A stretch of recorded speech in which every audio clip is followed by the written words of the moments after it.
নমস্কার দর্শক বন্ধুরা, এই মুহূর্তের কয়েকটি গুরুত্বপূর্ণ খবর আপনাদের সামনে তুলে ধরতে চলেছি।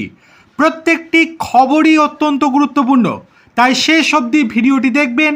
ভালো লাগলে লাইক, কমেন্ট, শেয়ার এবং চ্যানেলটিকে সাবস্ক্রাইব করতে একদম ভুলবেন না। তাহলে চলুন শুরু করা যাক ভিডিওটি। 1 নম্বর, জল্পনায় সত্যি হচ্ছে।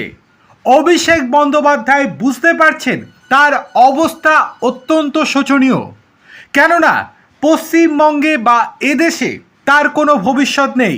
বলতে গেলে যে কোনো মুহূর্তে যে কোনো সময় গ্রেপ্তার হয়ে যেতে পারেন তিনি, সেটা তিনি নিজেও ভালো বুঝতে পারছেন। এছাড়াও নব্য তৃণমূল তাকে সাসপেন্ড করে দিয়েছে বা বহিষ্কার করেও দিয়েছে।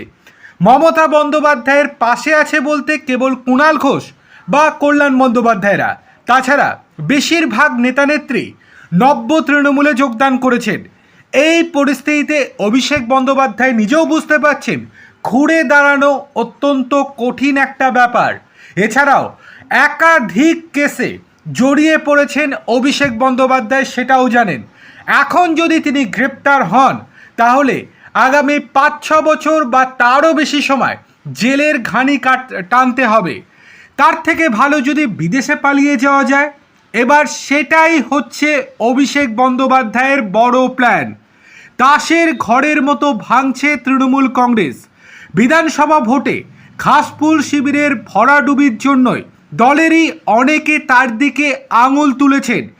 এই আবহে চোখের চিকিৎসার জন্য বিদেশে যেতে চেয়ে কলকাতা হাইকোর্টের দ্বারস্থ হলেন তৃণমূলের সাধারণ সম্পাদক অভিষেক বন্দ্যোপাধ্যায়। মঙ্গলবার বিচারপতি সৌগত ভট্টাচার্যের এজলাসে আবেদন জানিয়েছেন তিনি। প্রায় 1 সপ্তাহের জন্য দেশের বাইরে যাওয়ার আবেদন জানিয়েছেন বলে খবর। বিধানসভা ভোটের রেজাল্ট যেদিন বেরিয়েছিল সেদিনই লাইভে আমি আপনাদেরকে জানিয়েছিলাম যত দ্রুত সম্ভব অভিষেক বন্দ্যোপাধ্যায় চাইবেন দেশের বাইরে চলে যেতে, এবং তার বন্ধু তো রয়েছে দেশের বাইরে, যেখানে ভারতীয় কোনো গোয়েন্দা সংস্থা কোনো রকমভাবে প্রভাব বিস্তার করতে পারে না, এমনকি গ্রেপ্তার পর্যন্ত করতে পারে না। সেটাই এখন প্ল্যান চলছে অভিষেক বন্দ্যোপাধ্যায়ের মাথায়। এখন অভিষেক বন্দ্যোপাধ্যায় চাইছেন যেন তেন প্রকারে এই দেশের বাইরে পা দিতে, তারপর তার টিকিও ছুঁতে পারবে না ভারতীয় গোয়েন্দারা। সেক্ষেত্রে তিনি চান এমন একটা দ্বীপে যেতে যেখানে কোনো রকমভাবে আর অস্বস্তিতে পড়বেন না তিনি। তাই 1 সপ্তাহের জন্য সময় চাইলেও বাস্তবে যে তিনি আর ফিরবেন না সেটা আর বলার অপেক্ষা রাখে না। এক্ষেত্রে অভিষেক বন্দ্যোপাধ্যায়ের স্ত্রী, কন্যা বা বাবা মায়ের ক্ষেত্রে অতটা সমস্যা হবে না। বিশেষ করে তার স্ত্রী কন্যাদের ক্ষেত্রে কোনো সমস্যাই হবে না, কেননা তাদের বিরুদ্ধে বর্তমানে সেরকম কোনো কেস নেই, তাই তারাও পরবর্তীতে চলে যেতে পারবেন। কিন্তু অভিষেক বন্দ্যোপাধ্যায়ের বাবা মায়ের ক্ষেত্রে লিপস অ্যান্ড বাউন্সের মামলা রয়েছে, তাদের একটু অসুবিধা হতে পারে, কিন্তু তারাও পরবর্তীতে চলে যেতে পারে। সেই জন্য এখন অভিষেক বন্দ্যোপাধ্যায়ের একমাত্র নজর হচ্ছে কলকাতা হাইকোর্টের দিকে। আজকে হাইকোর্টে তিনি মামলা করেছেন। তবে রাজনৈতিক বিশ্লেষকেরা এবং আইনজীবী মহলের একটাই বক্তব্য, এতগুলো মামলা যেহেতু ঝুলছে অভিষেক বন্দ্যোপাধ্যায়ের মাথায়, তাই এখন হাইকোর্ট কোনোভাবেই অভিষেক বন্দ্যোপাধ্যায়কে বিদেশে যাওয়ার পারমিশন দেবে না। যদি একবার বিদেশে চলে যান অভিষেক, তাহলে পাখি পুরো ফুরুত হয়ে যেতে পারে, সেটা কখনোই চাইবে না আদালত। দেখার বিষয় শেষ পর্যন্ত কি হয়। আপনাদের কি মনে হয়? অবশ্যই মূল্যবান মতামত আমাদেরকে কমেন্ট করে জানান। চলে আসি পরের গুরুত্বপূর্ণ খবরে। এবার বড় নির্দেশ সুপ্রিম কোর্টের। এসআইআর প্রক্রিয়ায় ভোটার তালিকা থেকে বাদ পড়া ব্যক্তিদের রেশন ও অন্যান্য সরকারি সুবিধা না দেওয়ার বিরুদ্ধে দায়ের হওয়া রিট পিটিশনের জরুরি শুনানির আবেদন মঙ্গলবার সম্পূর্ণরূপে খারিজ করে দিল সুপ্রিম কোর্ট। মাননীয় বিচারপতি বি নাগারত্ন এবং বিচারপতি জয় মাল্য বাগচির বেঞ্চ জানায় এটি একটি পৃথক কারণে মামলা এবং কলকাতা হাইকোর্টেই প্রথমে এর বিচার হওয়া উচিত। আবেদনকারীর আইনজীবীর দাবি ছিল এটা সর্বভারতীয় গুরুত্বের বিষয়, কিন্তু দুই বিচারপতি তার বক্তব্য কোনো রকমভাবেই গুরুত্ব দেননি। তিনি পরিষ্কার জানান, হাইকোর্টে এই মামলার শুনানি আগে হোক, হাইকোর্টে কি রায় দেয় সেটাই দেখার।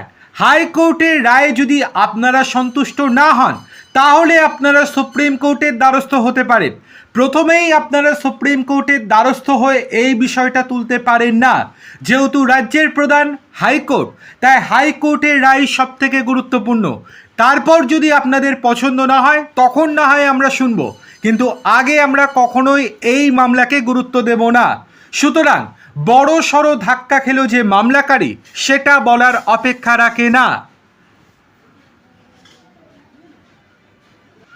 চলে আসি পরের খবরে। ভবানীপুর কাণ্ডে বড় নির্দেশ হাইকোর্টের। ভবানীপুরের ভোটের ফলাফলকে চ্যালেঞ্জ করে হাইকোর্টের দ্বারস্থ হয়েছিলেন মমতা বন্দ্যোপাধ্যায়। সেই মামলার আজকে শুনানি ছিল, কিন্তু শুনানিতে ঠিক কী নির্দেশ দিল হাইকোর্ট? সেই মামলায় ইভিএম, ভিভিপ্যাট এবং সিসিটিভি ফুটেজ সংরক্ষণের কড়া নির্দেশ দিল আদালত। আদালতের অনুমতি ছাড়া কোনো তথ্য মোছা যাবে না বলেও আজকে জানানো হয়েছে। 2 মাস পর হাইকোর্টে মামলার পরবর্তী শুনানি। উল্লেখ্য, ভবানীপুরে শুভেন্দু অধিকারীর কাছে 15,114 ভোটে হেরে গিয়েছেন রাজ্যের প্রাক্তন মুখ্যমন্ত্রী মমতা বন্দ্যোপাধ্যায়। তারপরেই ভবানীপুরের কাণ্ড নিয়ে কলকাতা হাইকোর্টের দ্বারস্থ হয়েছিলেন। তারপরেই এত বড় নির্দেশ এলো। অন্যদিকে ভবানীপুরের উপনির্বাচনের ফলাফলকে চ্যালেঞ্জ করে মমতা বন্দ্যোপাধ্যায়ের করা মামলায় এক নজিরবিহীন ঘটনা ঘটেছে আজকে হাইকোর্টে। বিচারপতি গৌরাঙ্গ কান্ত জানান, তার দাদা বিজেপির সর্বভারতীয় মুখপাত্র, তাই এই মামলার শুনানিতে কারোর কোনো আপত্তি আছে কিনা তা নিয়ে স্পষ্ট করতে চান তিনি। মমতার আইনজীবী কল্যাণ বন্দ্যোপাধ্যায় বিচার ব্যবস্থার প্রতি পূর্ণ আস্থা জানিয়ে বলেন, এতে তাদের কোনো আপত্তি নেই। এরপরেই বিচারপতি কান্ত মামলার শুনানির অনুমতি দেন। দেখার বিষয় এই যে ভবিষ্যতে এই মামলার জল কত দূর গড়ায়। চলে আসি পরের খবরে। সোমবার যখন ঋতব্রত বন্দ্যোপাধ্যায় শিবিরের ন্যাশনাল ওয়ার্কিং কমিটি তৈরির তোড়জোড় চলছে, ঠিক সেই সময় নতুন ন্যাশনাল ওয়ার্কিং কমিটি তৈরি করে তার তালিকা নির্বাচন কমিশনকে পাঠিয়ে দিয়েছেন মমতা বন্দ্যোপাধ্যায়, যেখানে চেয়ারপারসন হিসেবে তিনি নিজেই সই করেছেন। ফলে তৃণমূলের নতুন ন্যাশনাল কমিটি কোনটা, এই নিয়ে কিন্তু এখন প্রশ্ন উঠতে শুরু করেছে। এই নিয়ে এবার লড়াই শুরু হবে নির্বাচন কমিশনে এবং জল গড়াতে পারে কলকাতা হাইকোর্টে, এই রকমটাই মনে করছে রাজনৈতিক বিশ্লেষকেরা। চলে আসি পরের গুরুত্বপূর্ণ খবরে। গতকাল ফিরহাদ হাকিম, অরূপ বিশ্বাস সহ একগুচ্ছ নেতাকে শোকজ করেছিল কালীঘাট তৃণমূল। সেই শোকজের উত্তর পাওয়ার আগেই কাল বিলম্ব না করে এবার তাদের বহিষ্কার করলেন স্বয়ং মমতা বন্দ্যোপাধ্যায়। প্রাথমিকভাবে খবর, ফিরহাদ হাকিম, অরূপ বিশ্বাস, অরূপ রায়, জাভেদ খান, রথিন ঘোষ, বিপ্লব মিত্র, সাবিনা ইয়াসমিন, স্নেহাশিস চক্রবর্তীদের বহিষ্কার করা হয়েছে। ফিরহাদরা ইতিমধ্যেই ঋতব্রত বন্দ্যোপাধ্যায়ের আসল তৃণমূল শিবিরে যোগ দিয়েছেন। দেখার বিষয় ভবিষ্যতে কি হয়।